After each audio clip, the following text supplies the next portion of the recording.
มีสิบอกวิธีจิตวิธีของการเกิดของคนเฮาสิบอกเป็นกลางๆไว้คนที่ไปเกิดในนรกตกในนรกจริงๆเพราะว่าเขาเครียดคนผู้ใดผู้หนึ่งโมโหให้คนผู้ใดผู้หนึ่งหรือสัตว์กระซังเครียดให้หมาตัวนั้นที่มันกัดเครียดให้คนเคยทะเลาะกันไว้ในขณะที่เขาคิดเขาอาศัยคนผู้นั้นเป็นที่ตั้งเป็นผู้คิดถึงหมาตัวนั้นตัวมันกัดเป็นนิมิตหมายในการคิดแล้วคิดนึกปรุงแต่งไปอยากฆ่าเขาอยากปาดข้อจังสั่นจังสี่อยากเอาน้ำห้อนลวกมึงกะคักเฮ็ดมันซาใจกะคักนี่เข้าใจบ่ความรู้สึกนี่ระหว่างทำกลางมันคลุกขึ้นมาความบ่พอใจความโมโหความโกรธวื้อขึ้นมาพอดีสักตายแซงแงกก่อนเพราะว่าจิตมีที่ตั้งหมายถึงเอาคนคนนั้นเป็นตัวก่อเหตุซะก่อนแต่ว่าตัวสิไปแท้ๆคือตัวอารมณ์นี่เด้อันเกิดจากการคิดไปเด้ฟังดีๆเด้อาศัยบุคคลคนนั้นคนที่เกลียดสัตว์ที่เกลียดคือหมาตัวนั้นเป็นเหตุแห่งการคิดซะก่อนในระหว่างการคิดสิเกิดอารมณ์ความบ่พอใจเกิดขึ้นโมโหเกิดขึ้นโกรธขึ้นพอดีใจขาดกับของตายอีกปึ๊บสว่าสิได้ไปฆ่าเขาบ่แม่นเด้ไปตามอารมณ์ลงนรกเลยนั่นแหละวิธีการเกิดของสัตว์นรกก็เฮาคนทุกคนเนี่ยสัตว์นรกก็เลยถ้ามันเป็นไปอย่างนั้นเกิดเลยเด้บุลงนรกเลยเด้บ่ได้ไปผ่านสำนักพญายมมาทางใดเด้แบบนี้เข้าใจบ่ล่ะนี่คือวิธีการเกิดประเภทนี้คือตายแล้วเกิดเลยเกิดในนรกเลยแต่บอกโดยประเภทว่าเป็นโอปาติกะคืออุบัติขึ้นเลยในอเวกีเลยนรกเลยนะมันมีวิธีของความโลภนี่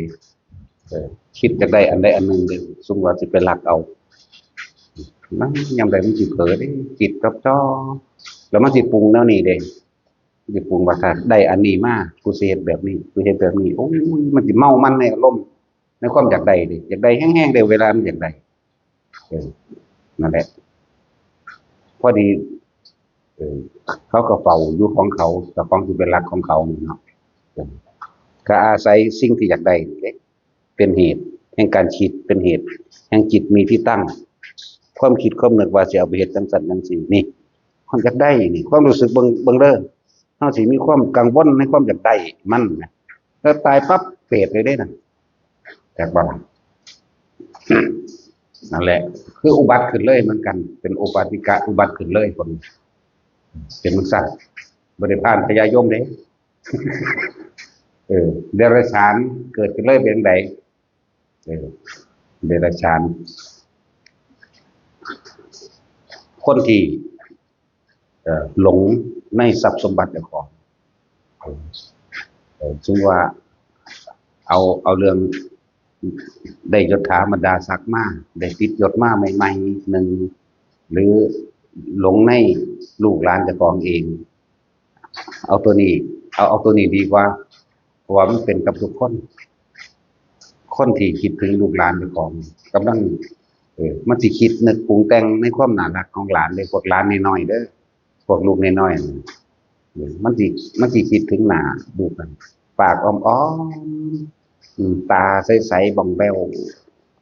มัดผมจุกซิกนิดขึ้นมาเวลาเบาจังอันนี้แป๊บๆอันนี้มันสิคิดนึกคำนี้ขึ้นมาในใจเจ้าของในความทรงจำเจ้าของเด้แล้วเขาสิคิดอยากเอาอันนั้นอันนี้ไปแต่งตัวให้มันเด้แต่ว่าล่ะบางทีก็ห่วงป้อนเขากูละบ่น้อเด้ย่านไปตกน้ำเด้ย่านถูกรถชนเด้แล่นออกถนนซะน้อเด้หรือว่าย่านผู้อื่นไปตีน้อนี่นะนี่คิดมันสิคิดไปนำหน้าตามันนั่นแหละตาก็ใสๆบางแบ้วปากก็อ้อเป็นตาฮักเด้ห่วงคิดไปนำแข้งน้ำขามันเด้น้ำมือน้ำตีนมันตุ้ยุกอยู่นั่นน่ะเรียกว่าล่ะบ่ได้เสือกตายซ้ำแต่ตัวนี้สิอาศัยซื้อไปใส่ ซื้อไปในบริเวณที่มันอยู่นั่นแหละเข้าใจบ่สมมุติว่ามันไปแล้วพึ่งไปก็ไปเห็นหลานนั่นแหละไปตามหลานจริงๆบัดนี้แต่ว่าไปจับเขาจับอะไรเด้ไปจับแต่ความมันเป็นความว่างแล้วบัดนี้เป็นบ่มีตัวตนแบบไปสัมผัสกันได้ครับจับไปดึงแขนจังซี่อ้าวมันคือบ่ตอบสนองเด้บัดนี้นั่นแหละคำว่าหลงสิหลอกลวงเลยเว้ยเอาหยังเนาะมาสื่อสารกับมันพอดีไปเห็นไข่ไก่หรือไข่เป็ดหรือท้องหมาท้องแมวก็สร้างพวกนี้ต้องอาศัยอีกวัตถุหนึ่งก็ได้บ่นี่ว่าจะเอามา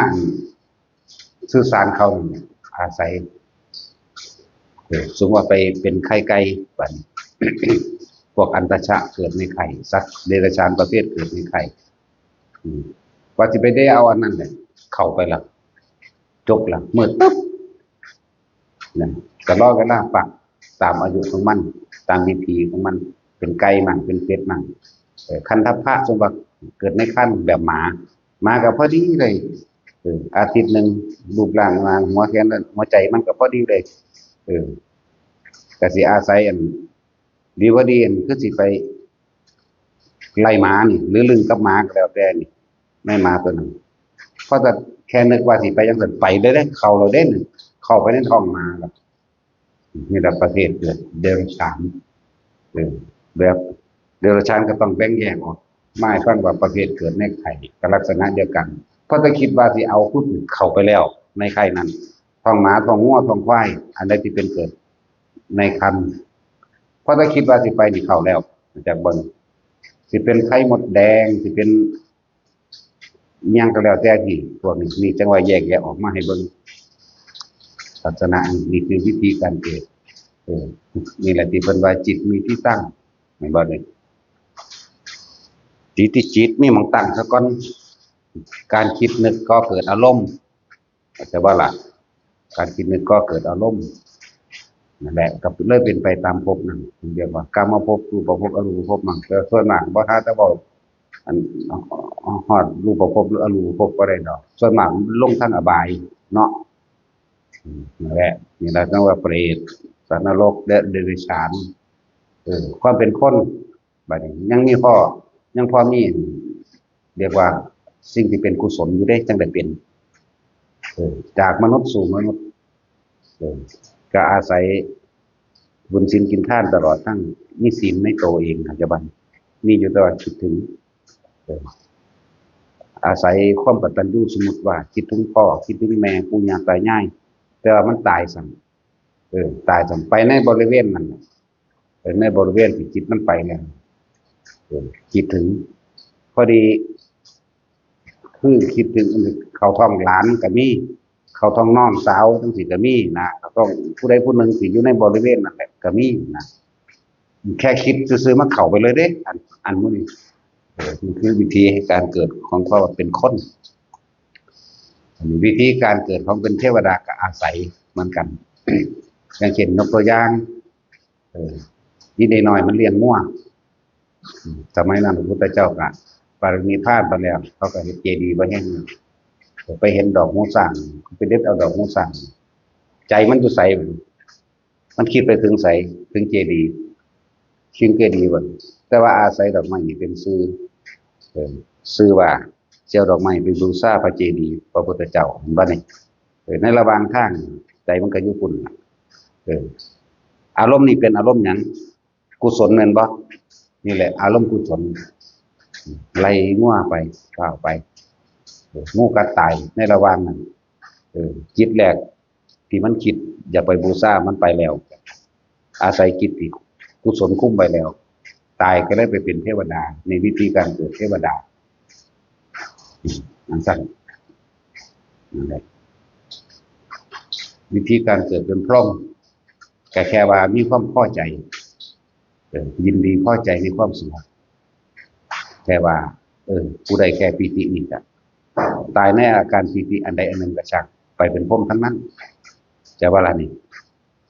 พอไปนั้นจิตมันบ่ได้ไปมีที่ตั้งอยู่สิ่งอื่นของอันอื่นมันจะมันบ่ได้ไปตั้งนั้นคนนั้นที่เฮาหักคิดถึงหรือคนเกลียดหรือสัตว์สิ่งของแต่ว่า มันอยู่ในอาการปิติอยู่ในกายอืมอารมณ์นี่เป็นอารมณ์กลางๆเป็นอารมณ์ว่างเฉยเป็นอุเบกขาพวกนี้ไปเป็นพรหมนั่นแหละพรหมหรืออรูปภพก็สร้างก็ต้องอาศัยอันนี้แต่ว่านี่เป็นวิธีการเกิดบัดเฮา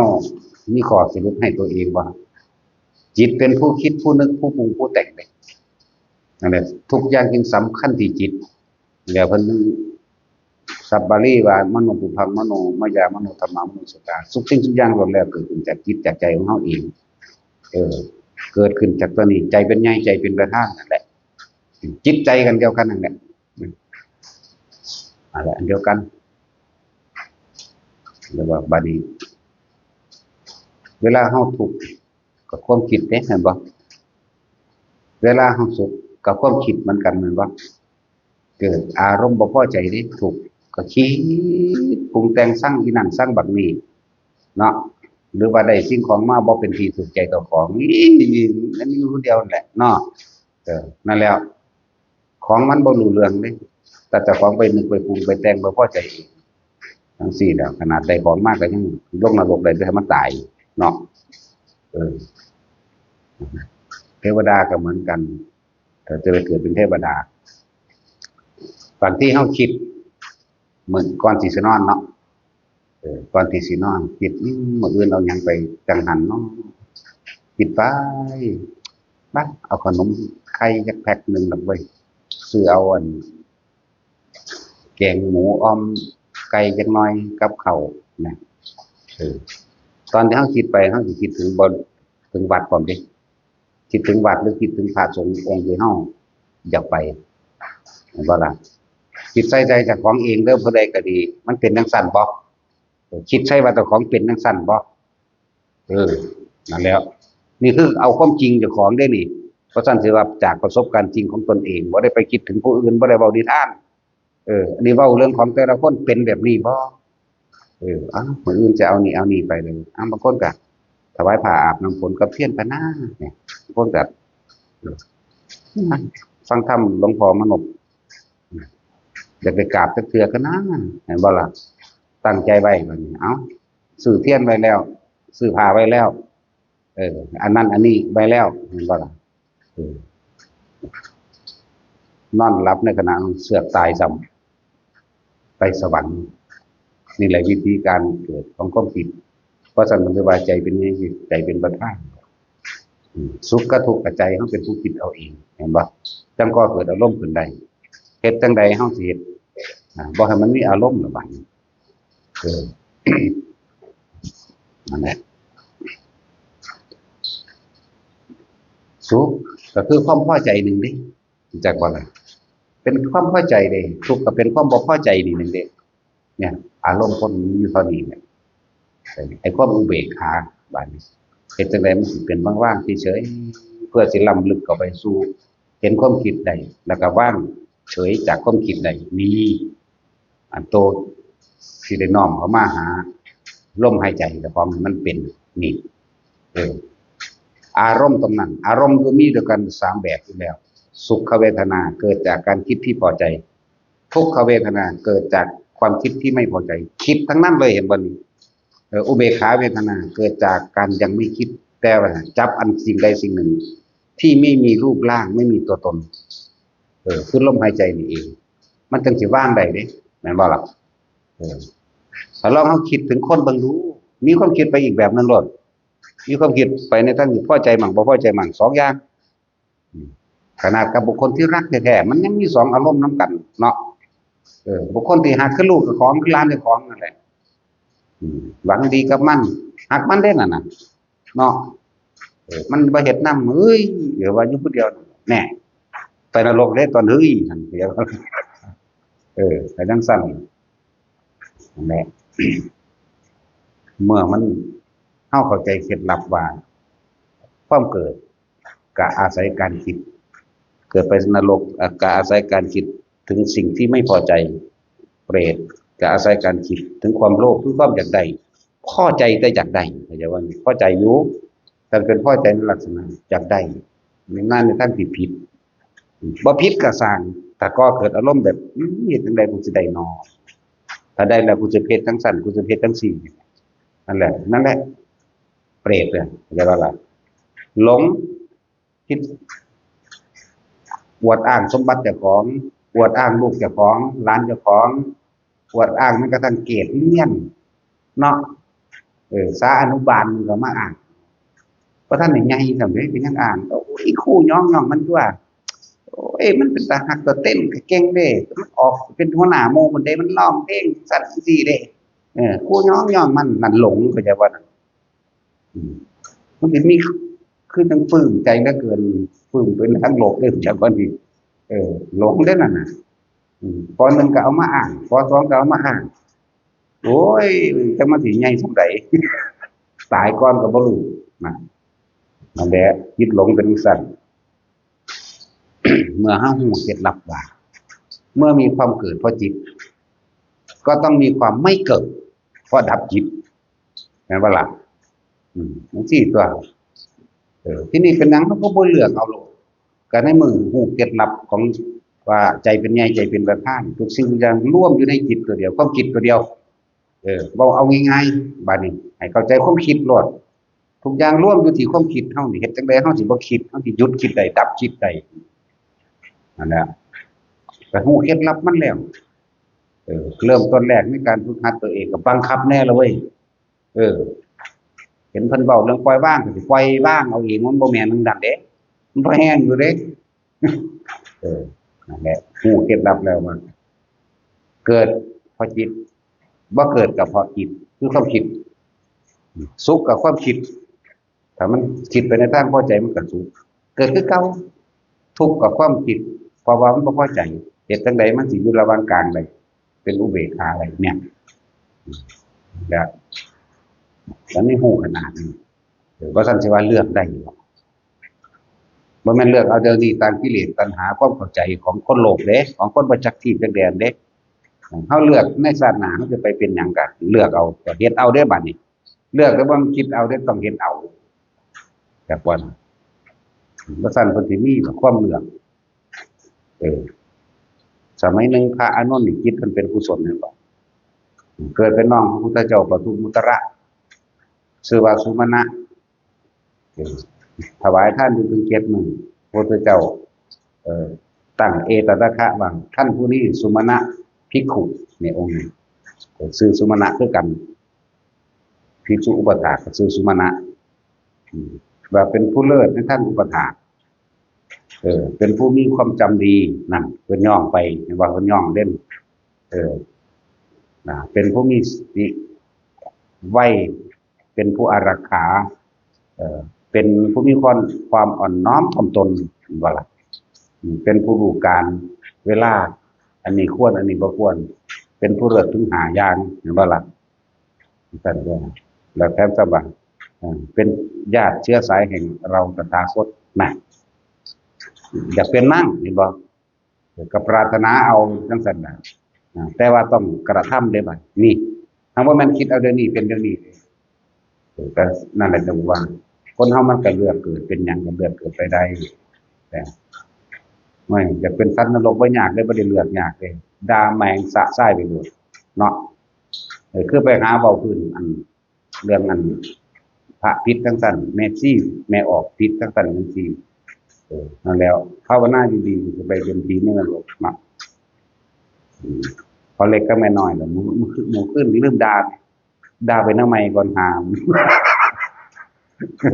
ด่าไปทำไมก่อนใช่แล้วเดี๋ยวเห็นแท็กซี่ก่อนเลยด่าแท็กซี่ไปหามทั้งคนก็ไปทั้งย่องว่าอันกุมารทองหรืออันนั่งกวักจังซี่ซื่อๆมันเป็นคือตุ๊กตาคือพกอยู่นั่นนะเลยเริ่มด่าอันพากันไปหาเบาพื้นผู้นั้นผู้นี้ไปหาพัดมือกับพืชข่าวออกไปไปกระจายที่เขาเป็นอย่างเป็นบ้าเนาะเล็กน้อยผู้การหัวเด้ตอนกับหัวเด้ฟังเฮาหัวอยู่หัวโลดหัวลุงนรกชื่อไว้ที่จะไปหาอันแนวดีๆเฮาสอนเฮาบอกบ่เก็บเด้มันเป็นตะเงิดคือหยังนี่เด้อันแนวบ่ดีปั๊บ ดึงเขามาปรุงรสเป็นตะเงิดบักเนาะโอ้ยอันเนี้ยเขาบอกอันเนี้ยจังสันคือเร็วเด้อมันชินเนาะดีแล้วมันชินแต่เขาบอกเขาเนี่ยมั่นปากสนุกปากไปเลยเด้บาดเขาหอกแข้งปากนะมันสนุกสำใดวะเออจากวันขี้มมันบีบเอาเองเนี่ยบ่มีย่างพอบานไปบีบเลยปลาก็บีบเอาเองแลบนี่แล้วมันย่างๆเองขี้มนกเข้าก็ดึงเอาจนบินขาดมันได้อยากเป็นสั้นบ่เนาะอยู่ในหัวนี่อยู่ประมาณนี้เป็นสั้นแล้วเป็นสนุกอันไปหาเบาพื้นนินท่ากาเล่ผู้อื่นที่เป็นเราเองเด้ที่เขาวาดไว้ว่าย่อมประบาลบีบปากแลบบินดอกมาแล้วอ่อนขี้มหนีเป็นสิมันบ่แมนเด้เป็นเราเองเลยห่อนใหม่ในร่างกายเราอ้าปากคือลิ้นก็เอาเคเลดออกมาขี้มก็ดึงออกเอาเองเด้อสิบอกให้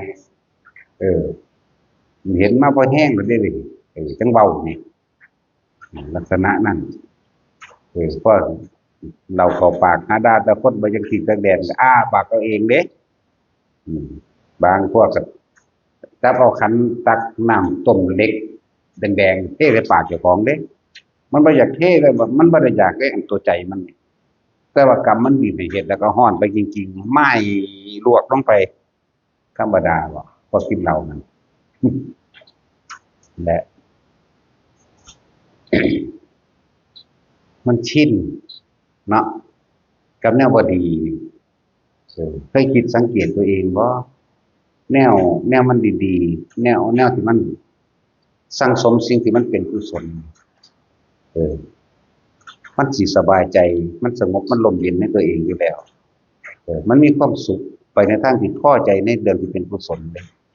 เพราะท่านพุทธเจ้าสิเน้นไว้บ่จะไปคิดถึงอันใดที่มันเป็นบาปคิดถึงแล้วเราร้อนกังวลเลอะเอินอกุศลเราร้อนและกังวลทำให้ตัวของเองนั่นน่ะคือล้นคือไล่ทรมานเลอะเอินบาปอกุศลที่ว่าสัพพะปาปัสสะอาการนังกุศลสุปสัมปทานี่จักว่าเพิ่นบอกว่าจงทำจิตให้ขาวรอบปราศจากอกุศลทั้งปวงเห็นไหมเพิ่นให้สะสมเอาเฉพาะกุศลคือความฉลาดแหลมคมที่ทำให้ตัวเองไม่เร่าร้อนไม่กังวลคิดถึงเมื่อไหร่ก็เกิดความสงบเย็นใจเมื่อนั้นมีคำว่ากุศลแปลว่าจังซี่นี่เฮาเทศให้ฟังอยู่เสมอตรงนี้ถ้าจะไปเห็นข่าวบ่ดีปั๊บติดปั๊บโหลดมันคือเร็วเด้อโอ้ยปั๊บเข้ามาโหลดเด้มันเข้าโหลดเด้บัดนี้เอาไปเว้าหัวเราะเยาะเยาะเย้ยไปเด้นั่นแหละไปพัดวื้อกับพื้นข่าวออกกระจายข่าวออกไปยันผู้อื่นบ่ฮู้เนาะเอาแนวบ่ดีของเจ้าของไปแสดงให้ผู้อื่นฟังอีกเด้นั่นแหละตัวตนแท้ๆนี่ว่าในขณะที่แสดงมีอารมณ์ทั้งเว้าทั้งหัวว่าเจ้าของรู้อีกทั้งหากเด้มันจังซี่ไปโอ้ยตายตอนนั้นเขาให้เขาคีบนกเขาดึงลิ้นออกมาได้แม่ธรรมดาบ่นั่นแหละการนินทากาคูใส่ลายบ่เหลือบ่รอดแนวจังซั่นโตมันสิฮ้อนจักว่าประเภทแบบนั้นนรกตัวนี้ฮ้อนแล้วก็สิอ้าปากขึ้นเอาเองอ้าปากลิ้นก็คือเล่นของเขาเองเด้อคาศอกอีกขี้มันจักมาแต่ไสนั่นขี้นกเขาใหญ่นั่นขี้ไฟเด้จังว่าแดงจึงครึ่งอยู่คือเหล็กซี่เผาไฟนี่เด้นี่เกิบเขาก็จวดเขาก็ดึงเลยเด้จนลิ้นขาดออกพุ่นน่ะอันแรกเดี๋ยวเอาเท่านั้นสองผัวเมียไปเรียกน้ำตานี่เนาะตัดสินนั่นแหละเศร้าเว้าแนวจังซั่นมันเป็นเรื่องธรรมดาเรื่องปกติมีอยู่ทั่วโลกนั่นแหละเนาะนั่นแหละที่ว่าเอาเว้าไปตามนั้นเอาหาคนนี่บ่สิมาทำลายพุทธศาสนาอีก200,000ไปใส่ซักสิบ่ดีอยู่บ่แน่เอาคนดีๆ2,000 200,000คน แต่คนบ่ดีอยู่5 คน6 คนนี่แหมเนาะเอา5 6 คนนี่บ่มาตัดสินกูก็เงิดหลายนั่นว่าน่ะชื่อไว้พวกแม่ชีเฒ่าๆก็เหมือนกันนั่นแหละอย่าไว้หลายเรื่องจังซั่นเฮ้ยทั้งเฒ่าทั้งหยาบเออมันมันหยาบมันหนามันสั่นตัวอันแนวดีๆเป็นท่าน2 ท่านบ่เอาอันบ่ดีอันเดียวนี่ปั๊บโลดเนาะโอ้คือบ่คิดสังเกตเจ้าของเลยเนาะไปเนาะแต่ซั่นเพิ่นสิให้ทรงอารมณ์มันเป็นกุศลรักษาสิ่งเป็นกุศลเออคิดถึงตั้งแต่แนวมันบอกกังวลบ่ร้อนๆนะคิดสิอยากให้ทานอยู่ตลอดแม่นกูบ่มีหยังก็สร้างกูเฮ็ดจังไดน้อกูสิได้ไปใส่บาตรเฮ็ดใดน้อกูสิได้มีผ้ามีบาตรมีสุขนำเขาเฮ็ดจังไดน้อกูสิได้ช่วยเหลือคนน้อนี่แค่นี้คนคิดที่สิให้นั่นสงบใจเบาใจกว่าคนคิดที่สิเอาเด้รู้จักบ่เออคนคิดที่สิเอาอยากได้นี่เห็นเขาแจกของโอ้ยยังไดมาหาตัวนอนั่นเราร้อนบ่เออจังซั่นล่ะเห็นเขาได้หยังโอ้ยอิจฉาเขาเด้อยากได้คือเขาเนาะนี่คือคนคิดที่สิเอาคนที่คิดที่จะให้นั่นน่ะสุขใจสบายใจยิ่งกว่าคนที่คิดที่จะเอาเด้เออบัดนี้ก็จะเว้าเรื่องความสุขได้จะเท่ากับที่เราได้ให้กับผู้อื่นเด้แม่นบ่ล่ะมันซั่นเด้เฮาเอาของผู้อื่นเฮาบ่ได้นั่นเด้ธรรมดาอยู่เออบ่เป็นความสุขเด้เรียกว่ามีแต่สิอยากให้มีแต่อยากซอยมีแต่อยากเฮ็ดให้ผู้อื่นทนไปสิเด้นั่นแหละใจสิมันคิดที่จะให้มันเบาเด้อยากบ่คือกันกับใจที่สิจะเอาเด้มันหนักแม่นบ่หนักอกหนักใจเป็นได้คือเขามันซั่นแหละผมก็เลยว่าพวกเฮาทรงอารมณ์มันเป็นกุศลก่อนที่เกิดอารมณ์กุศลเกิดจากการคิดนั่นแหละฟังดีๆก่อนที่เกิดอารมณ์มันเป็นกุศลก็เกิดจากการคิดจากใส่บาตรคิดจากถวายผ้าจากไหว้เทียนคิดจากสร้างกุฏิคิดจากบวชคิดจากฟังบทสวดมนต์บทนั้นบทนี้เฮ็ดจังได๋สิฟังธรรมจักรได้น้อเนี่ยคิดจะบ่นี่คิดจะได้หนังสือธรรมะคิดจากช่วยเหลือคนทุกข์คนยากคิดจากช่วยเหลือสัตว์สางต่างๆหยังก็แล้วแต่ล้วนแล้วแต่เป็นการสละออกหรือการให้คนที่คิดแต่จะให้นั่นแหละว่าทรงอารมณ์เป็นกุศลอันนั้นอกุศลมันถูกละออกเองหรอกนะมันก็เกิดกลายเป็นกุศลสูปสัมปทากุศลนี่เกิดกับจิตแล้วแน่มันก็ขาวรอบเองแล้วสัจจิตปริโยทปนังแล้วจากวันแถมสัมพุทธเจ้ามาย้ำให้เอตังพุทธานาสาสนังอีกนี่คือคำสั่งสอนของพระพุทธเจ้าทุกพระองค์อีกว่านะคือบ่คิดไปแนวนี้เนาะเอาคนดีจัก240,000 คนคนบ่ดีผู้เดียวไปจับเอาคนบ่ดีเด้เป็นตาเงิดบ่มันคือบ่จับเอาคนดีๆเนาะซั่นแล้วโอ้ยศูนย์เลยวันเว้าอยู่เปล่าเป้งๆอยู่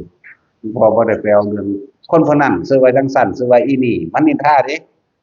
เคยได้ยินอยู่บ่อีนั่นบักนี้ล่ะผู้เขามีสติกลับเร็วจังซี่เขาถอนขึ้นมาปั๊บเลยได้ล่ะเขาบ่ได้เน้นซื้อไผเด้แต่ผู้เขาฮู้แล้วปึ๊บโอ้ยกูนี่แล้วเด้นั่นแหละยังพอเป็นนักปราชญ์เจ้าได้อยู่จังซั่นเพราะมันกลับได้เร็วแล้วพวกบ่ฮู้นี่กูรู้ผู้เดียวนี่กลับบ่ได้สูญใส่เขาซ้ำคนที่4กุมทรัพย์ให้แท้ๆกลับไปโมโหใส่เขามันพลาดแล้วอยากวันทั้งโง่ทั้งพลาดพร้อมเด้นี่เขาเอิ้น4กุมทรัพย์อันเป็นอริยทรัพย์เด้ให้ธรรมทานนี่ขึ้นชื่อว่าให้อมตะเด้อยากบ่นี่แต่บ่เรื่องทานก็ดีให้อาหารคือชื่อว่าให้กำลังให้เสื้อผ้าคือให้ความเครื่องประดับอย่างละให้ยานพาหนะชื่อว่าให้ความสุขให้ที่อยู่อาศัยคือชื่อว่าได้ให้ทุกอย่างในปัจจัย4นั่นแหละ จากบนบ่ว่าจะเป็นอาหารยาละก็ได้คือให้ที่อยู่อาศัยแต่ว่าให้ทำมานี่ชื่อว่าให้อมตะมหานิพพานเด้นั่นแหละ แต่เฮามีแต่คิดที่จะให้อย่างเดียวอาหารยาสลบที่มาห่มที่อยู่อาศัยการช่วยเหลือให้พ้นจากความทุกข์ความยากในเรื่องของปากหรือของท้องมันมีแต่คิดอย่างนี้อย่างเดียวบ่อยากเห็นผู้ใดทุกข์ยากเลยบ่อยากเห็นบ่อยากเห็นอีหลีนี่เออถ้าเราเห็นเขาสงครามกันมันน้ำตาตกข้างในจักว่ามันเรียนโตนโอ้ยปานขนาดนี้บ่นี่เห็นบ่มันสิเป็นของมันเอาเองเด้เห็นเขาสงครามเขายิงเขาฆ่ากันเออเกิดผิดข้างในนี่สะอึกสะอื้นเอาเองเป็นเองน่ะขนาดนั้นเพราะมันชินกับความผิดที่สิให้อ่านั่นแหละมันชินกับความบ่อยากเห็นผู้ใดตกทุกข์ได้ยากมันซั่นแหล้วบ่อยากเห็นผู้ใดตายบ่อยากเห็นผู้ใดแก่พร้อมมันธรรมดาหนึ่งบ่อยากเห็นคนเกิดบ่อยากเห็นคนแก่บ่อยากเห็นคนเจ็บปวดป่วยแล้วก็บ่อยากเห็นคนตายบ่อยากเห็นผู้ใดพลัดพรากจากสิ่งที่รักแม้สักเพียงคนเดียวบ่มีนี่แหละมันสังสมขึ้นว่าบ่อยากเห็นคนเกิดพุ่นล่ะแล้วท่านสิว่าเฮ็ดจังได๋สิแนะนำทางให้เขาถึงได้เร็วที่สุดนะถึงหยังถึงบ่เกิดนี่แหละเออคือจิตของพระพุทธเจ้าพระโพธิสัตว์เฮาน่ะได้รับพุทธญาณก่อนนั่นเด้ขณะหาก็ได้รับพุทธญาณก่อนผมบ่ได้คิดว่าผมสิไปผู้เดียวเด้ประโยชน์อะไรกับเราผู้มีกำลังจะข้ามมาถึงฝั่งแต่ลำพังเพียงผู้เดียวนั่นเออเราจะทำให้แจ้งซึ่งพระนิพพานแล้วพาหมู่ชนทั้งหลายขึ้นสู่ธรรมนาวาข้ามฝั่งแห่งโอคะสงสารนี้ไปด้วยกันนั่นแล้ว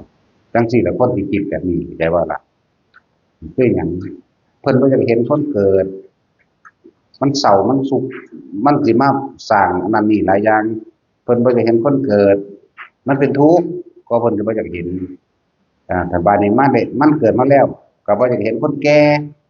เออบ่อยากเห็นคนเจ็บคนปวดคนป่วยบ่อยากเห็นคนพลัดพรากสิ่งที่รักบ่อยากเห็นคนตายนี่นั่นแหละสั่งสมกุศลจนเต็มที่ของเพิ่นแล้วผมก็เลยแนะนำคำสอนให้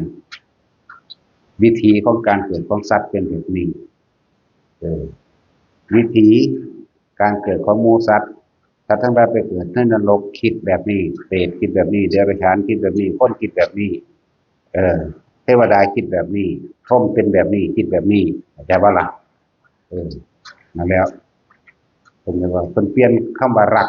เกิดกลายเป็นความเมตตาซึ่งทะลุคำว่ารักยิ่งกว่าคนธรรมดารักกันเลยเปลี่ยนจากความรักเป็นความเมตตาความรักเกิดจากคนสองคนซะก่อนบ่อยากเห็นรูปสมมุติว่าเป็นคนสองคนมาคนสองคนนี่บ่อยากพลัดพรากอยู่แล้วบ่อยากเจ็บปวดบ่อยากร้อนบ่อยากหนาวบ่อยากหิวอยู่แล้วนั่นบ่ผัวกับเมียนี่นะความรักตัวนี้เป็นห่วงเป็นใยกันลึกซึ้งเข้าไปแต่ว่าบ่อาจสามารถที่จะฝืนธรรมชาติได้ปัจจุบัน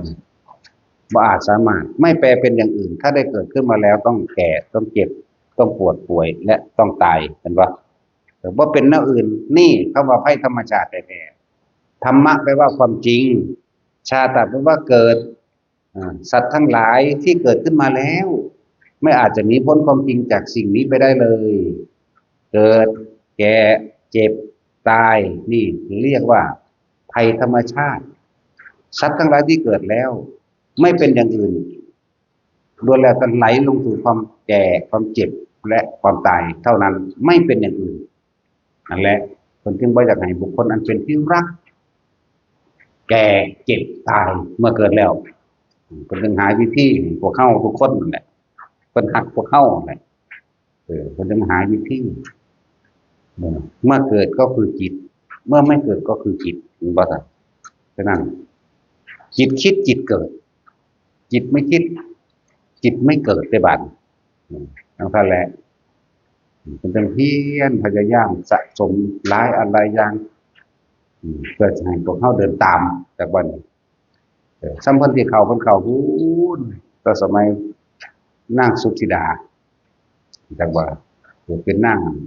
วิสุทธิดาอย่างเป็นน้องของพระพุทธเจ้าเด้พระปุราณทีปังกะโลเด้โอ้ดิต้นแรกคือเพิ่นปรารถนาปฐมเพิ่นละอันนั้นหมายถึงปฐมจิตแห่งความปรารถนาพระโพธิญาณเพิ่นเลยเอิ้นพระพุทธเจ้าว่าผู้ปฐมเพิ่นบ่ได้เอิ้นเพิ่นบ่ได้ว่าเฮาว่าเอาเองเออเฮาบ่ไปเอาคำนั่นดอกเพิ่นบ่ว่าเฮาว่านี่ล่ะว่าให้เพิ่นจังซั่นพูดแหละถ้าพูดนับเพิ่นหลังไปสิว่าเรื่องพระพุทธเจ้าโคดมเฮา40ประสงค์ไขแสนมหากัปนั่นแล้วซั่นล่ะพวกเขานี่สุกมือเปิบมันจักบ่เพิ่นบอกให้แล้วดิพวกเขามันจกเข้าใส่ปากอยู่ไหมอุ้ยดีบ่ดีมันอมไอ้อูในปากแล้วมันบ่ทันได้แดกลงซื่อศูนย์บ่อยู่ในหูดังซื่อๆนี่แหละมันจะเอาหยังมาเกิดแต่คนอยู่ในลมหายใจใดไงโอ้ยจนมันศูนย์ด้วยภาษาสำนีถ้าเฮามีความคิดออกจากความรู้สึกลมเข้าออกของเองมันไปเกิดบ่แล้วฮู้จักบ่ดอกนั่นแหละแค่อยู่ในลมเถิดมันจะเกิดหยังขึ้นมันจะเห็นหยังก็สร้างอย่านำเข้ามาคิดอยู่ในลมหายใจอยู่สำนีหนึ่งเด้อยู่จนตายมันบ่เกิดจนกว่านั่นแหละอยู่จนว่ามันชินเบิดฮอดความคิดที่สิคิดถึงลมซะด้วยซ้ำไปแต่รู้ลมบ่ใช่บัดนี้ความคิดที่มันเกิดก็เกิดตัวแต่ว่ามันดูลมอยู่ไหมนั่นแหละเว้าย้อนมันปวดเลย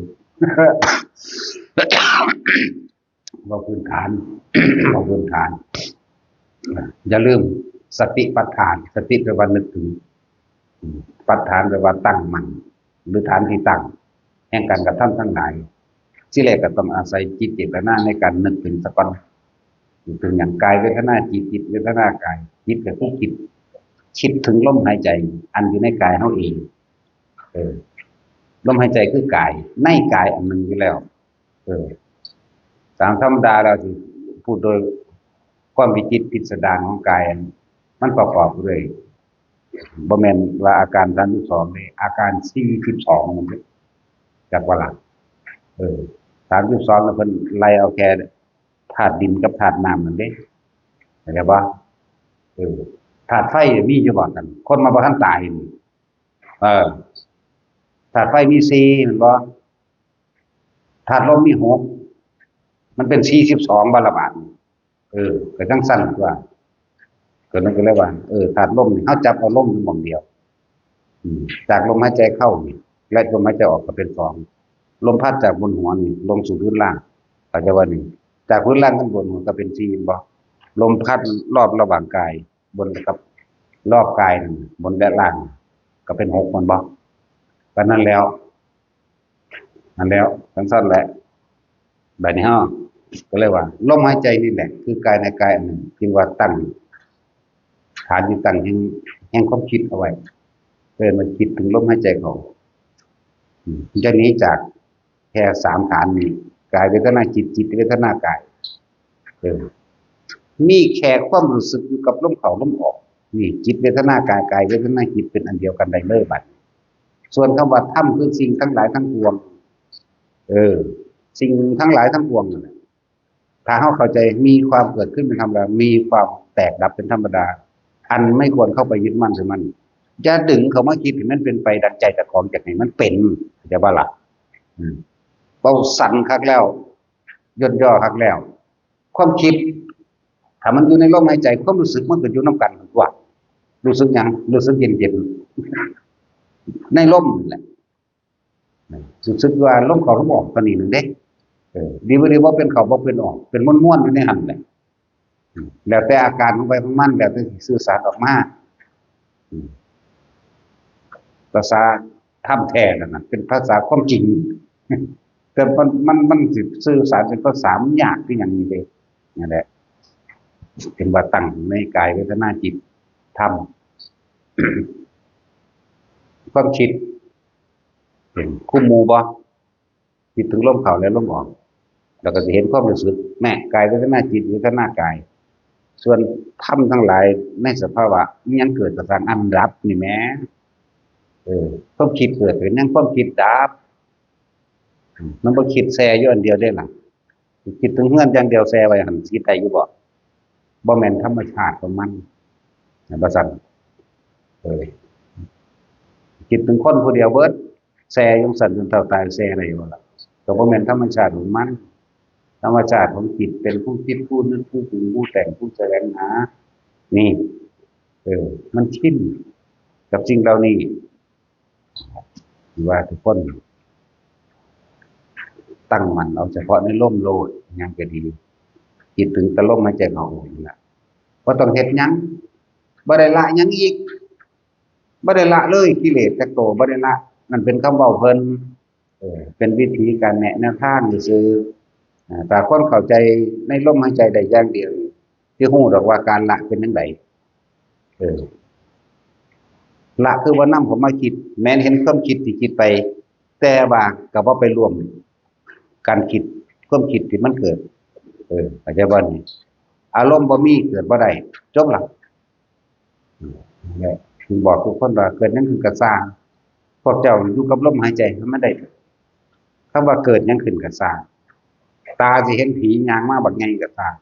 พวกเจ้าอยู่กับลมคือเก่ามันบ่คิดกล้าและกลัวก็บ่เกิดสุขและทุกข์ก็บ่เกิดทันตัวสิเห็นผีสิเห็นงูเห็นคนหรือสิได้ยินเสียงเพลงตึมตุ่มต่ำๆนั่นบ่ดึงดูดออกไปอยากไปเต้นน้ำเขาบ่แต่คิดมันก็ไปเต้นน้ำเขาบ่แล้วเนาะม่วนสนุกสนานเฮฮาเพลิดเพลินอยู่แล้วมันก็เกิดตัวทำไปคิดเราแนวลมล่ะคือว่ามันคงที่นี่อันนี้คือเว้าโดยหลักทั่วไปบัดนี้เฮาเว้าเน้นเข้ามาสำหรับเฮาตั้งฐานที่ตั้งให้จิตเอาไว้ฐานที่ตั้งให้จิตเพื่อให้เกิดสมาธิแปลว่าจิตตั้งมั่นตั้งอยู่ใส่กับตั้งอยู่ในฐานเฮามีอยู่กลางหน้าผากเฮาเองเป็นฐานใหญ่ขึ้นไปแต่ว่าก็เชื่อมต่อกันกับลมหายใจก็เลยสี่ใส่ตั้ง4โหลดเลขตั้ง4บ่แม่นรูปหัวใจเล่นแต่ผู้ใดมาตองสิก็แปลว่ารักเข้าใจบ่นี่เป็นหรือบ่นี่ก็เอามาใส่ดังนี่กับหน้าผากนี่แต่จังซี่ก็โอ้รักจักว่าล่ะลูกหัวใจจะทันสมัยนี้เนาะโอ้ว่าทันสมัยนี้แต่ว่าล้ำเลยแล้วล้ำเลยนี่ตะริงประมาณนี้ล้ำสมัยเด้มันทันเด้ทันยังต่อกันอีกมันเลยไปแล้วจังว่านั่นแหละอยู่กับลมหายใจลมหายใจนี่ตีคู่กันกับอุณาโลมอุณาโลมแปลว่ากลางระหว่างคิ้วก็ว่าอุณาโลมแปลบาดีว่าบางสั่นนั่นแหละบางจะบอกว่า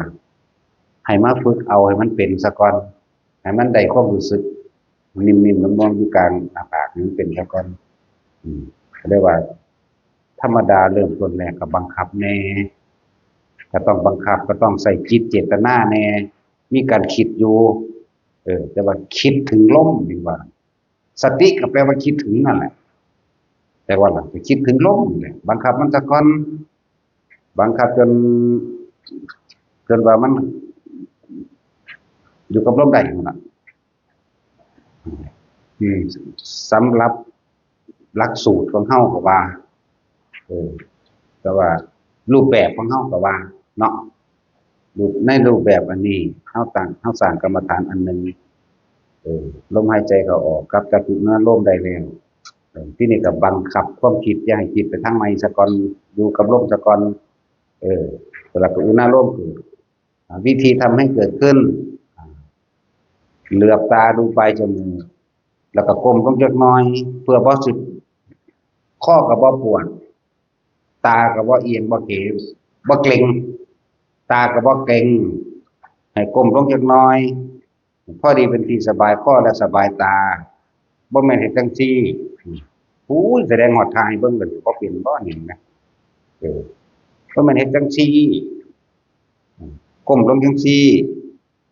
ผู้เบิ่งอยู่นั่นน่ะก้มลงจักหน่อยนั่งท่าใดก็ตามถนัดคัดสมาธิก็ได้พ สมาธิก็ได้คุกเข่าธรรมดาก็ได้หรือนั่งอยู่โต๊ะอยู่เตียงอยู่ตั้งเหยียดซ้อยได้เบิดหรือนั่งเอียง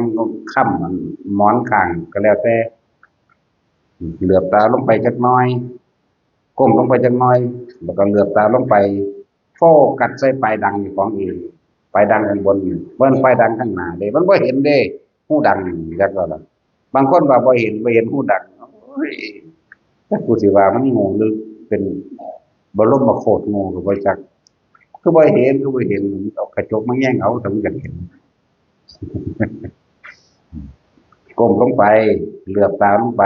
โฟกัสใส่ปลายจมูกตัวเองหายใจเข้า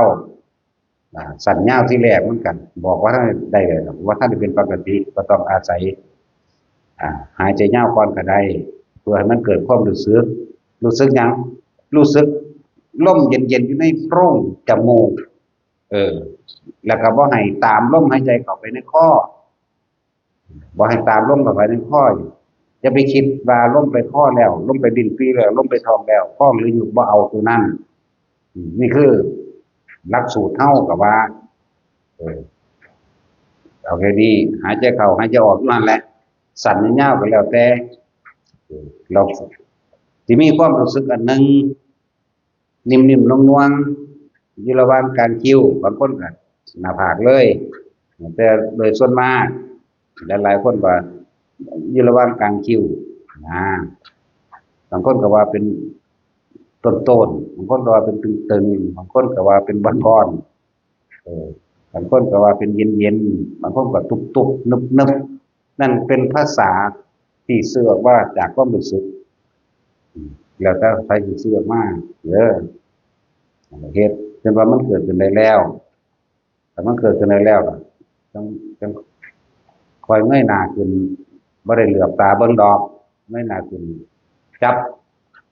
ความรู้สึกลมเย็นเข้าออกกับความรู้สึกที่นิ่มนวลอยู่นี่จับ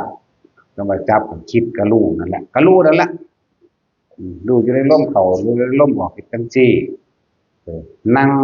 อยู่ท่าใดก็ให้มันชินซะก่อนระหว่างลมหายใจเข้าออกกับอุณาโลมคือนิ่มนวลอยู่กลางหน้าผากนี่แหละให้มันชินซะก่อนยืนเดินนอนนั่งได้ชินแล้วต่อมาเอาเดี๋ยวสิว่าบ่เบิดอีกข่าวทุกถ้าบางคนที่ใส่คำบริกรรมว่าพุทโธก็ใส่ไปก็นึกไปหายใจเข้าพุทหายใจออกโธก็ว่าไปหรือสิใส่คำใดก็แล้วแต่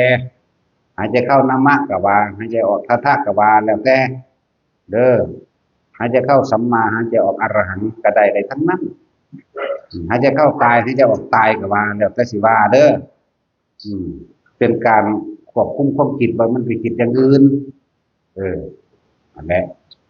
เดี๋ยวเฮาเว้าโดยพื้นฐานของเฮาไว้เอาเองว่าหายใจเข้าพุทหายใจออกโธ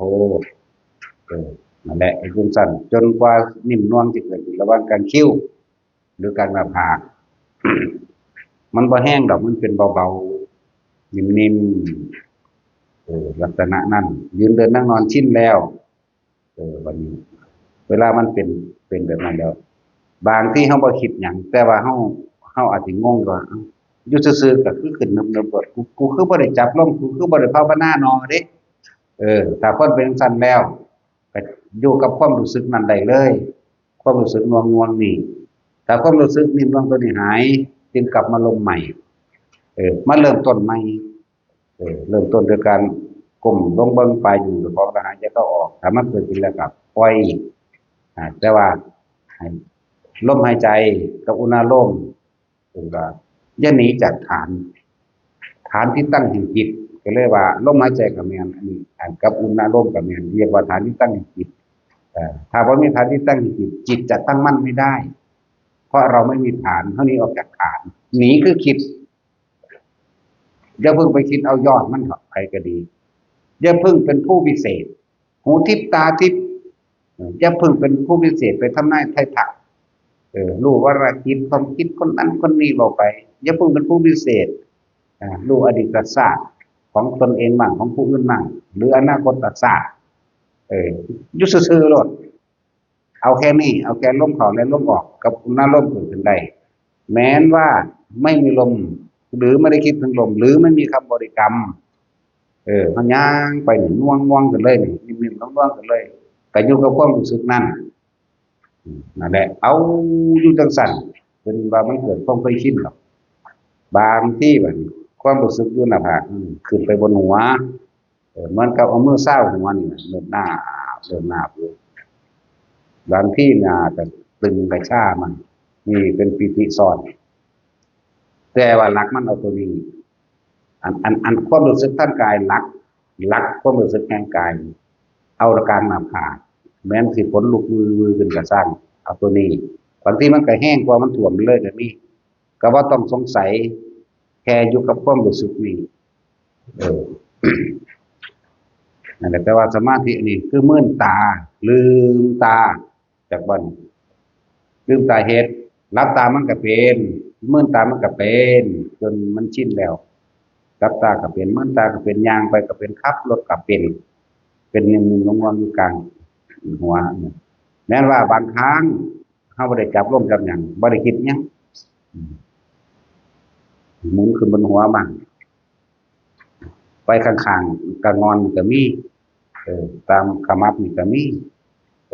บางที่ลงไปกระทุกตามเนื้อตามโตตามแขนตามขาบางที่ก็มาระวังทำการอกบางที่ก็เป็นน่วงนิ่มน่วงเย็นสบายในระวังกอกก็เป็นอะไรบ้างล่ะก็ว่าต้องไปสงสัยแล้วก็ว่าต้องไปบังคับให้ถึงมาหม่องเก่าอันใดก็ได้บัดนี้นี่เป็นขั้นที่สองแล้วขอให้มีความรู้สึกตัวในตัวในกายรู้สึกตัวหมายถึงความรู้สึกตัวในกายนี่นะรู้สึกตัวว่าน่วงอยู่ท้องน่วงอยู่อกหรือบางทีก็แล่นไปตามแผ่นหลังเด้ใต้หนังเฮาเองล่ะอยากว่าล่ะบ่แม่นนอกหนังเด้บางทีนั่นแหละนี่คลายความสงสัยอันนึงแต่ว่าหลักมันคืออยู่หน้าผากนั่นเองแม้บางครั้งสิมีอาการโยกหน้าโยกหลังโยกซ้ายโยกขวาแทรกก่อนมา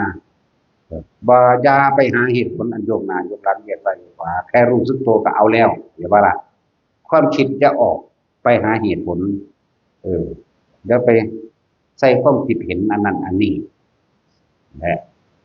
เห็นจังสันจนเกิดความเคยชินเขาจนรับไปตื่นขึ้นมาก็เป็นเองผู้หลักถ้ารับไปแล้วตื่นอันนี้ก็ใส่เวลาอยู่อยากว่าล่ะใส่เวลาฝึกฝนตนเองนั่นแหละจนรับไปตื่นมาก็เป็นปั๊บจนถึงขั้นว่าบ่ได้กำหนดอีหยังบ่ได้บังคับหยังจนฮู้ว่าลมหายใจนี่แม่นเฮาบ่กำหนดแม่นเฮาบ่เอาสติไปจ่อกับสร้างบ่คิดถึงกับสร้างก็รู้ลมได้เอาเองพุ่นล่ะแม่นเฮาสิเห็นนิมิตหยังก็ช่างได้บัดเข้าใจว่าล่ะอย่าเพิ่งเป็นผู้วิเศษเด้อนิมิตมันก็หลายแบบนิมิตเสียงถ้าเสียงที่เฮาได้ยินเปรี้ยงป้างหรือตุ้มตั้มแตกบนหูหรือมิ่งหรือดับปุ๊บยังก็แล้วแต่อย่านำเข้ามาคิดปล่อยมันเพราะว่ามันเกิดขึ้นหลายอันหลายอย่างเกิดดับไหมบ่แซ่อยู่ซั่นบ่ตุ่มจังซั่นเลยบ่ได้ตุ่มก็เลยแม่นบ่ล่ะเปรี้ยงก็บ่เปรี้ยงจังซั่นเลยล่ะนี่เข้าใจคำว่าอนิจจังอนัตตาเข้าใจคำว่าเกิดดับไหมเสียงก็เกิดดับไหมนั่นสิเกิดรูปภาพยังมากก็ตามเห็นเทวดาเห็นผีเห็นเปรตเห็นพระพุทธเจ้าเห็นพระสงฆ์องค์นั้นองค์นี้ก็ตามอย่าคิดมันบ่ได้แซ่อยู่ซั่นผู้เดียวตัวเข้าใจคำว่าอนิจจังอนัตตาโดยอัตโนมัติบ่นั่นแหละถ้าเฮาสิเข้าใจเนี่ยรูปเห็นบ่สูงก็จะเป็นรูปนิมิตก็ตามรูปก็ไม่เที่ยงมีความเกิดเป็นธรรมดาเราไปเป็นรูปผู้อื่นอีกก็ดับเป็นธรรมดาไหมเดี๋ยวก็รูปสัตว์เดี๋ยวก็รูปคนแน่เกิดดับเป็นบัดนี้รูปไม่เที่ยงในบัดนี้รูปกายของเฮาเข้าใจเฮายอมรับมันดีอยู่แล้วว่าตายแน่เนาะเอารูปกายก่อนแค่ได้ก็ตายหนีบ่พ้นพอเกิดมาแล้วต้องตายเท่านั้นแหละบ่เป็นอย่างอื่นเลยตาเป็นอย่างนี้อย่างเดียวนั่นแหละรูปกายเฮานี่มันตัดง่ายๆเลยคำว่าแค่ยอมรับความตายบ่ได้สงสัยกับมันเลยนั่นแล้วยอมรับว่ามันต้องตายบ่เป็นแนวอื่น มันตัดกายโดยของหยาบออกเลยบัดนี้ยังของในถ้าเฮาภาวนาแล้วก็อย่างว่าถ้าจิตมันตั้งมั่นมันดีแล้วมันจะเกิดเวทนาแล้วความรู้สึกทางกายก็ไม่เที่ยงเข้าใจบ่นี่เดี๋ยวร้อนเดี๋ยวหนาวแม่นบ่เดี๋ยวหิวมันก็ไม่เที่ยงเวทนาทางกายสัญญาทางกายสัญญาไม่เที่ยงเป็นจังไดถ้าร้อนเอาอิหยังมาเว้ากับสัญญาตัวแม่นบ่ถ้าหนาวก็เอาอิหยังมาเว้าว่าหนาวแน่นี่ก็ยังไม่เที่ยงนะร้อนกับหนาวก็ไม่เที่ยงแม่นบ่นี่สัญญากายสังขารกายเห็นบ่กายะสังขารเนี่ยก็ไม่เที่ยงเด้อล่ะแม่นว่าล่ะมันสิแก้มาแล้ววิญญาณกายรวมลงเวทนาสัญญาสังขารวิญญาณของกายบ่มีหยังจีรังหยังยืนมึงหยังเพียงจักหน่อยเลยเข้าใจบ่นี่เนี่ยละรูปเด้อนี่เข้าใจบ่นี่คือเข้าใจมันว่ามันบ่เที่ยงจักอย่างรูปกายเจ้าของก็ไม่เที่ยงมีความเกิดธรรมดาดับธรรมดาเวทนาก็เกิดดับเดี๋ยวร้อนเดี๋ยวหนาวนี่เกิดดับมั้ยความรู้สึกนี่มั้ยความรู้สึกทางกายมั้ยเดี๋ยวร้อนเดี๋ยวหนาวมั้ยถ้ามันเจ็บเด้มันก็เก็บจังซั่นถ้าเกิดพุ่นบ่เนาะมันก็เซาเก็บเป็นตัวสิไปโอ้ยแหงๆหยังกับมันปานนั้นว่าล่ะสัญญาทางกายก็บ่เที่ยงคือกันรูปเวทนาสัญญาสังขารหรือกายสังขารก็ไม่เที่ยงรวมแล้วลงที่วิญญาณกายคือความรู้สึกทางกาย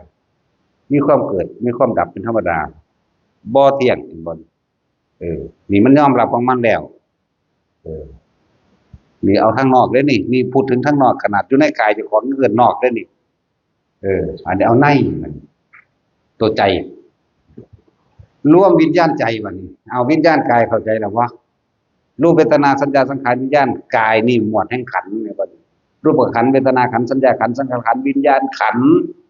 เด้อรวมขันธ์ไม่เที่ยงมีความเกิดเป็นธรรมดาเป็นธรรมดารูปไม่เที่ยงเวทนาไม่เที่ยงสัญญาไม่เที่ยงสังขารขันธ์ก็ไม่เที่ยงวิญญาณขันธ์นี่เห็นบ่นี่วิญญาณกายนั่นวิญญาณขันธ์ไม่เที่ยงมันบ่สรุปได้หรือยังสำหรับตัวเองแต่ละคนบัดนี้ยังวิญญาณใจก็อาศัยตัวต่อหรืออาศัยจิตมีที่ตั้งจากรูปคือกันเด้จากว่าล่ะอันเนื่องจากรูปเห็นบ่นี่เนื่องจากรูปเวทนาสัญญาสังขารวิญญาณกายนี่แหละอันเนื่องจากรูปกายนี่แหละบัดนี้อันเนื่องจากกายเมื่อเข้ามาเข้าไปคิดนึกปรุงแต่งบัดนี้เข้าใจบ่นี่เมื่อจิตมันตั้งมั่นดีแล้วนิมิตต่างๆมันก็เกิดเนาะอาการรูปมันก็บ่เที่ยงอันนี้มีแต่ของบ่เป็นรูปเลยบัดจากบ่นี่อันนี้มั้ยอันมันผ่านจากคำว่าของกายไปแล้วมันนิมิตต่างๆมันเกิดมันก็ดับไปมีเที่ยงมันบ่รูปเวทนาความรู้สึกภายในใจเฮาบางที่มันไปพอใจรูปที่เฮาเห็นเนาะนี่เกิดแล้วเด้อารมณ์เกิดแล้วเด้พอใจรูปเทวดาสวยงามเนาะบ่พอใจเด้บัดนี้รูปผีบ่เอานี่เห็นบ่ก็เลยไหลมาว่ารูปเวทนาสัญญาสังขารวิญญาณเฮาตัดออกหมดเลยเหลือเฉพาะเวทนาใจหรือวิญญาณใจวิญญาณใจรวมลงแล้วคือความรู้สึกแต่มันก็ต้องอาศัยรูปเวทนาสัญญาสังขารวิญญาณอันออกจากของกาย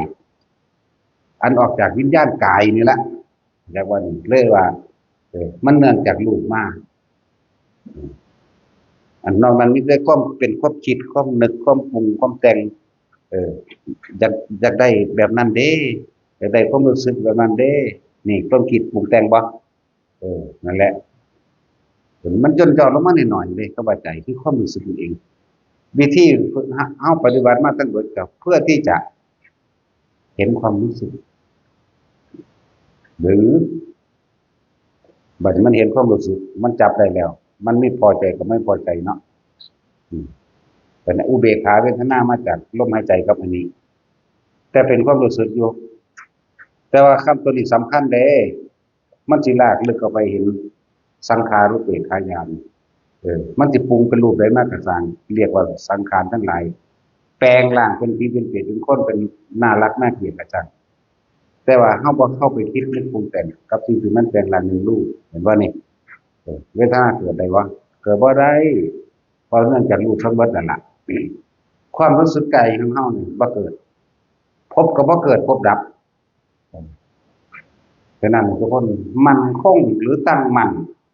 ยืนในฐานมันเลยอย่าออกจากฐานลมหายใจก็อุณาโลมเท่านั้นถ้าอยู่ในลมได้เลยอยู่กับพบอยู่ในลมถ้าอยู่ในลมได้ก็อยู่ในลมถ้าฝึกไปแล้วมันจะเป็นเอาเองเด้ถ้ามีหน้าที่แค่รู้สึกโตรู้สึกกับลมเออบางทีมันตัวนี้บ่เกิดมันก็เกิดขึ้นในลมเอาเองเด้บ่คิดถึงก็เป็นได้ลมแต่ว่าก็ต้องอาศัยการฝึกแต่ว่ามันจะแยกเป็น3อย่างคนที่เว้าแยกอีกทีมันจะแยกเป็น3 1เห็นลมในร่างกายแต่ว่า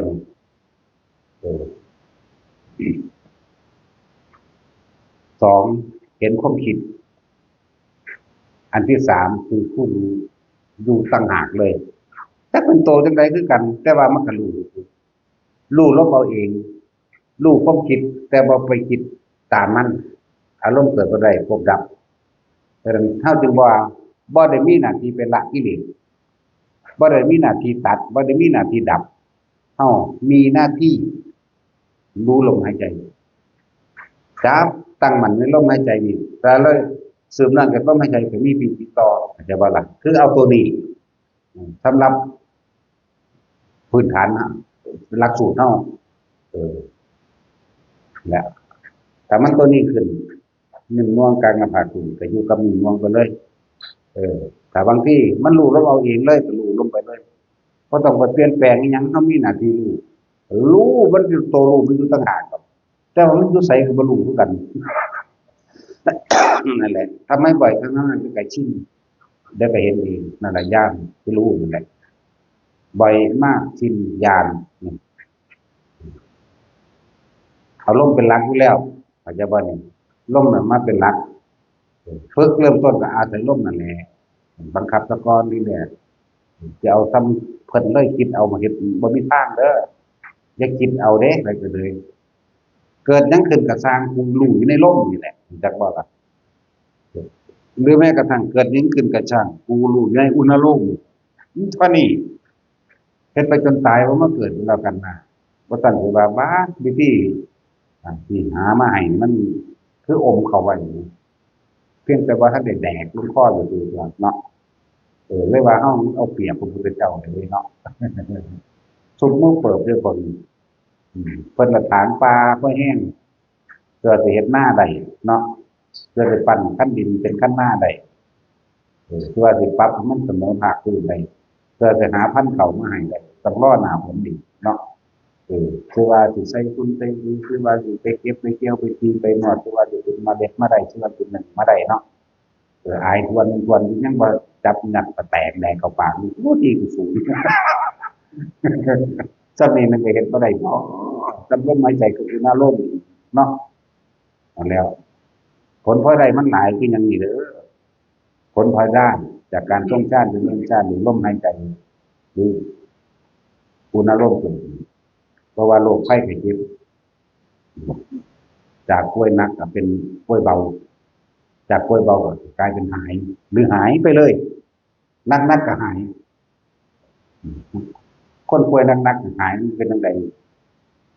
เห็นว่ายายเกี่ยวยังหลอดตายมาได้อยู่แต่ตะกี้เล่นเป็นน้ำหลานนั่นแหละบ่ได้ห่วงเฮาปานใดดอกเนาะพูดโอ้ยยากไปรับหลานโรงเรียนบ่ได้มาดอกแม่นบ่ล่ะบัดเล่นน้ำมันจักตกมือจักทาแป้งของทะเลหัวน้ำมันโอ้ยอีเกี่ยวเออมันจังเล่นอันนั้นอันนี้พูดไปปรุงแต่งในปากมันในดังมันในตามันในแข้งในขามันขามันก็เป็นตาหักเนาะตีนมันก็เป็นตาหักมือมันก็เป็นตาหักเด้กอดดมนี่หั่นน่ะบาดสิตายมาหาก็มันกินฮอดปูนนี่ล่ะไปกินฮอดบาดสิตายก็ไปอยู่โรงพยาบาลครับแม้ว่าซั่นแล้วหาก็มันกินฮอดเฮาตอนนั้นแหละซั่นแหละครับดีกว่ามันยังมีทุนไว้จักหน่อยเออ ที คิดฮอดนี่เขาไปชอยนี่ว่าวันนี้ยังยืนเด้อืมมันก็อยากเศร้าเด้เพื่อนหลังบักไงสิตายป่าเห็นว่าหลังมันได้คิดฮอดเพื่อนเลยมันคิดฮอดมันสิเศร้ากันเลยวันเฮ็ดจังไดหนอผู้ใดเห็นผู้เศร้าได้หนอก็คิดฮอดผู้สิเห็นผู้เศร้าได้เขาเห็นให้เศร้าไว้หนอเจ้าบ่เห็นเอาเองบาดสิตายมาเป็นไดบาดมันดับวืบไปวืบเออ ม่วนควันคือควันบ่ว่าควันถึงว่านะเป็นดำๆอือลือมากคิดฮอดเฮาละบัดเนาะเออได้ไว้จังเห็นน้ำพาเขาว่าได้โอ้ยตะกี้คิดฮอดแต่หลานเออตอนสิตายมาบัดเนี่ยมาคิดฮอดเฮาได้หลวงพ่อบ่มาสนใจตายเด้อว่าได้บัดนี้โอ้ยตายจังแม่งลงนรกตอนนั้นลงอีหลีเด้เออมีโอกาสเด้อสิได้ป่วยก็สิบ่ล่ะ แต่พวกเราศูนย์เราตายเลยมันไปไม่ได้เลยเออแล้วเสียมันเลยคือกันอยากจะไปขายของไปได้อีกากันเลยมาวันละมือเสียบาเลยด่าจังยากอีกอย่างสร้างให้กินซ้ำตายลูกก็เรียนจบไปแล้วเนาะนั่นแล้วก็สร้างที่ใกล้ๆนี่เลยถ้าเดินขายขนมขายจะขายไปตายเนาะเออมีปูดไปคือกันมีหาหนังมันเบิ่งข้างหน้าบักกันทั้งเต้นนักๆนี่หมดกันเด้เออมันกำลังหัดเบาแล้วอ้ออีหลายดิโอ้ยปากมันก็อมๆตาก็ยังนี่เออจริงๆมันบ่อยากดมอยู่ได้สูงเปิดมันเนาะมันบ่อยากดมสูหรือมันเหม็นข้าวสูมันเฒ่าอ่ะไปกอดไปอีตีนมันมาถูในข้างเป็นปากใหญ่ไปน้ำแขนน้ำมือมันเด้ว่าขั้นแค่ยิกหยุมมันเด้เนาะมันบ่อยากให้หยุมสูอยากหยุมมันเองเห็นว่าล่ะติดตาไปได้บัดนี้ไปทางใดก็บ่ได้คือคิดฮอดไปทางใดก็บ่ได้ฮอดเออแต่สิบ่ว่างออกจากตาสิบ่ว่างออกจากหูนั่นเอาลองเบิ่งกันหน้าเขาคิดว่าเขาเฮ็ดได้บ่มีทางพวกคิดว่าเฮ็ดได้บ่ได้เออพวกได้คือบ่คิดพวกคิดคือบ่ได้จะว่าล่ะนั่นซั่นแล้วเน้นย้ำลมหายใจนี่เป็นหลักเป็นหยังเป็นกระสร้างบ่ได้สิเป็นสิตายหยังซะก่อนปึ๊บเข้ามาล้มโลดคิดถึงลมอย่างเดียวบ่ต้องไปคิดถึงผู้อื่นดอกคิดถึงหลวงพ่อก็เป็นแค่สวรรค์อยู่เด้เนาะใครก็ไปเอาท่านอยู่เพราะหอยก็ด่าซ้ำสองอยู่ด่าตอนตายมันก็ด่าจะดึงแล้วนึงมาด่าตอนเป็นได้ดีเด้อถามเราเบิ่งมันนอนดูงั้นหมดเบิ่งอยู่บ่ฮู้เนาะบ่เบิ่งก็หนังตายแปลงนำเอาควันตับคนก็เบาควันคมๆเลยมันขาดเร็วอ่ะเอาควันเอาแบบอีปิกนะยังตุ่มๆซับมันก็คักอยู่ว่านี่เลยแล้วหลายคนเราเด้อสิฟื้นขึ้นมาจากความตายเออมีโอกาสเฮ็ดเอาเต็มที่ถ้าเฮ็ดเป็นแล้วอุ้ยแล่นอยู่มันก็ได้ภาษาลมอยู่คือเออแล่นอยู่มันก็จับได้มันก็ฮู้ได้เด้เฮ็ดอีหยังแบกของหนักอยู่ก็ได้ทั้งนั้นมันแค่ได้รู้ลมเข้าออกนึงฝึกไปซะก่อนอิหยังก็ได้เฮ็ดไปนั่นแหละอย่าเพิ่งเอาเบาเอายอดคือเพิ่นเออเฮ็ดมัน30 ปีแล้วเด้เป็นล้านเทื่อเด้บ่แม่นแค่หลับตาลงทำท่าแม่งหิ่งห้อยเกิดตาทิพย์โลดบ่แม่นเด้ภาษาสั้นเขาเฮ็ดมันล่มแล้วล่มอีกเป็นล้านเทื่อพุ่นเด้อเบิ่นเว้าเล่นเด้นี่บ่จริงๆเด้นี่ตั้งแต่กลุ่มมันเอาคักๆในวัน6 เดือนกว่านี่บ่ต่ำกว่าแสนเทื่อเด้เอาแต่ล่มแล้วล่มนี่หมายถึงจิตออกจากล่มอ่าจนว่า5 เดือนแล้วอีกนาทีเดียวก็สิครบ7 มื้อสิเฮาดันเอาได้ไปเผลอแวบบัดเดียวเท่านั้นตั้งใหม่อีกผู้นั้นธรรมดาบ่เผลอสงบลงนิดเดียวนั่นเด้เบิ่งสิตกผวังค์ก็บ่ให้ตกสิเข้าก็บ่ให้เข้าฟังดีๆพวกนี้ ถ้าว่าเข้าฌานก็บ่ให้มันเข้าคุมให้มันมีความรู้สึกอยู่ของลมหายใจให้มันได้ตลอด24ชั่วโมงภายใน7มื้อคุมเอาแบบนั้นซะทีอืมง่วงแวบคราวเดียวบ่ได้เรียกว่าบ่ให้เผลอสติออกจากลมเลยเด้นั่นอุณาโลมกับลมนิ่งใส่กันเลยเด้บางทีอนุโลมก็ขึ้นหัวก็ขึ้นแล่นไปตามกายก็ขึ้นแต่ว่าลมเป็นหลักของเฮานั่นลมอยู่คือเก่าตัวนี้ก็แล่นไปเลยปีติเกิดขึ้นซ่อนกันไปซ่อนกันมาบางทีซ่อนฮอด5อย่างพร้อมกันเลยร่างกายพุ่งขึ้นไปเออพุ่งอีหลีนี่เด้นิ่งไว้ขนาดนั้นใส่ความรู้สึกกำหนดลงมามันบ่ได้ว่ากำหนดก็ว่าบ่ได้หรอกมันนั่งเป็นลงมาดอกมีผู้ใดเป็นนั่งอยู่จักดอกขนาดนั้นเด้คือจังว่ามันสิได้เดี๋ยวเหลืออยู่จักนาทีหนึ่งนี่บ่พอนาทีสำนาอีกจัก2 วิจังซี่สัพพะปั๊บบัดเดียวมาเฮ้ยมันเป็นตะศูนย์อย่างนี้เด้มันเป็นแมงกันนะมันสิตายมันตายลงหิวมันตัวจักว่าลงหน้าผาน่ะมันนั่งขม้อเนี่ยนั่นแล้วทุกไปเรื่อยมันมีกำลังของมันเองจากศรัทธาธรรมดาก็เป็นศรัทธาพระจากวิริยะก็เป็นวิริยะพระสติพระเป็นบ่มันก็ไปเรื่อยหน่อยเป็นสมาธิเกิดความตั้งมั่นมากสมาธิตั้งมั่นมีกำลังกายอยู่ก็เป็นปัญญาพระก็เห็นสิ่งทั้งหลายทั้งปวงหลายอันหลายอย่างสารพัดที่มันเกิดขึ้นแล้วมันก็ดับไปเฮาก็เลยเข้าใจนี่ล่มแซ่อยู่นี่เขาเดียวกันคืนน้ำทะเลมากเหรอมากสิซ่าขึ้นไปเขาเดียวก็เป็นฝูงซากแดนมาเหยียบกันขึ้นไปนี่แม้เกิดดับไหมอยากบอกเห็นรูปต่างๆที่มันพุ่งออกมาแต่คิดบ่คิดบนเวทนาเข้าใจแล้วเข้าใจมันเกิดบ่ได้มันก็เลยเข้าใจคำว่าสังขารุปเปกกันจริงทั้งหลายทั้งปวงนั้นล้วนแต่ปรุงแต่งเบิด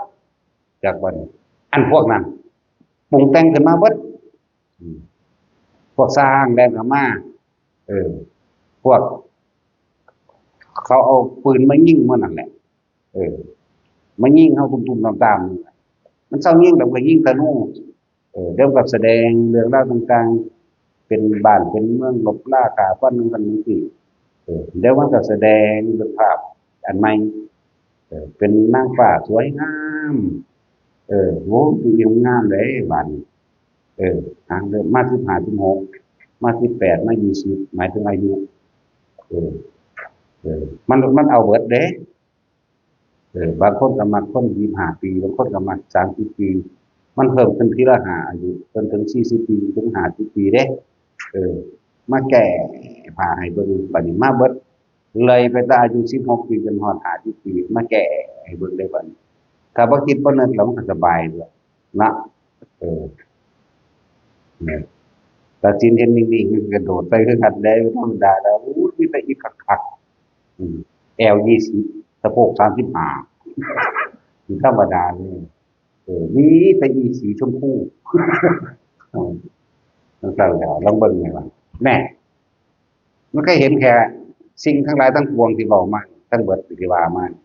มีความเกิดเป็นธรรมดามีความดับเป็นธรรมดาถ้าเฮาบ่คิดบ่นึกความว่ายึดมั่นถือมั่นมันปล่อยเอาเองอันนั้นมันเป็นคำสอนคำบอกแนวสิ่งทั้งหลายทั้งปวงอันเราไม่ควรเข้าไปยึดมั่นถือมั่นก็จังซั่น